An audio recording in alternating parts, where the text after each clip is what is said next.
Assalamu alaikum wa rahmatullah.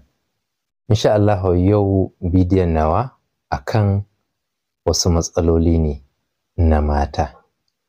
Zan yi magana akan ganyen bagaruwa da yanda yake tsayar da yawan zubar jini a wajen mata, yake wanke mara, ya fitar da dattin mara cikin sauƙi, kuma ya magance matsaloli masu kama da wannan a wajen mata.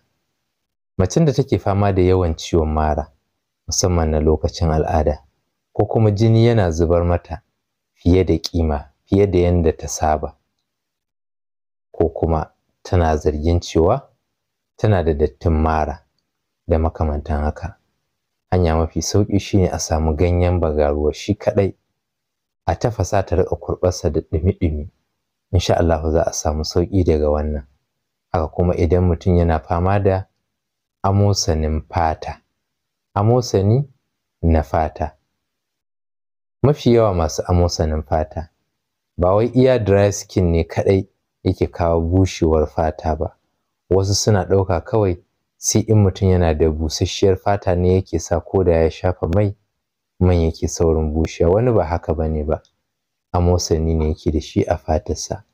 Yanda ake magance wannan matsala ta sauƙi, a samu ganyen bagaruwa a daka shi ya gari, sai a haɗa da sabulu a riƙa wanka da shi, ko kuma a riƙa tafasa shi, idan yayi ɗumi a riƙa yin wanka da shi. In Allah ya yarda za a samu sauƙi daga kan wannan da izinin Allah.